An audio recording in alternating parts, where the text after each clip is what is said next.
চারু market থানা এলাকায় DPS রোডে একটি ফ্ল্যাটে যুবকের অস্বাভাবিক মৃত্যু। আঘাতের চিহ্ন দেখে খুন বলে প্রাথমিক অনুমান পুলিশের। সিকিউরিটি গার্ডের কথা অনুযায়ী অজ্ঞাত পরিচয় ব্যক্তির সঙ্গে ফ্ল্যাটে ঢুকেছিলেন ওই যুবক। তিনি কে তার পরিচয় জানার চেষ্টা করা হচ্ছে এবং এখনো পর্যন্ত এই ঘটনায় ওই যুবকের বাড়ি থেকে কোনো রকমের অভিযোগ দায়ের হয়নি বলে পুলিশ সূত্রে খবর। যিনি ফ্ল্যাট ভাড়া নিয়েছিলেন কুশল ছাবড়া, তার সঙ্গে কথা হয়েছে পুলিশের। পুলিশ সূত্রে যেমনটা জানা যাচ্ছে যে মৃতের নাম অবিনাশ বাউরি, আসানসোলের বড়াকরের বাসিন্দা মৃত ব্যক্তি।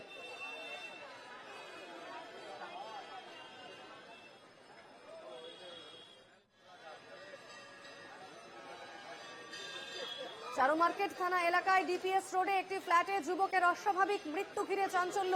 আঘাতের চিহ্ন দেখে প্রাথমিকভাবে খুন বলে অনুমান পুলিশের। সিকিউরিটি গার্ডের কথা অনুযায়ী অজ্ঞাত পরিচয় এক ব্যক্তির সঙ্গে ওই ফ্ল্যাটে ঢুকেছিলেন ওই যুবক। তবে তার পরিচয় কি এখনো পর্যন্ত তা ভালো করে জানা যায়নি। শুধুমাত্র নাম জানা গিয়েছে ওই যুবকের, তার নাম অবিনাশ এবং তিনি বড়াকরের বাসিন্দা। তবে এখনো পর্যন্ত তার পরিচয় পরিষ্কার হয়নি।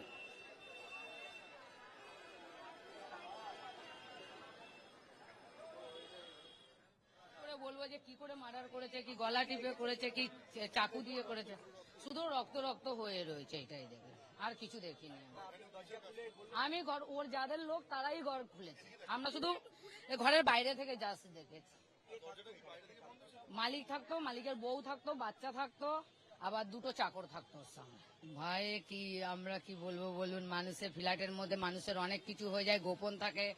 আর এটা আজকে ঢিডি হয়ে গেছে, তাহলে মিডিয়া যা দাঁড়িয়ে গেছে, কিন্তু এটা তো প্রচুর হয় এইখানে কলকাতা শহরে, যে এটা প্রচুর হয় না কি বলা যাবে বলুন।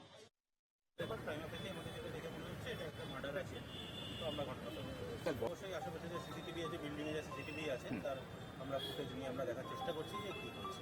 দেখুন, এটা আমাদের সিকিউরিটি গার্ড রিভিল করেছে যে ওনার সঙ্গে কেউ এসেছিল, এবার সে ওনার পরিচিত কি পরিচিত না যাচ্ছে না, পুরুষ ছিল। বাড়ির মালিকের সঙ্গে কথা হয়েছে, মালিক আমাদের কোঅপারেট করছে।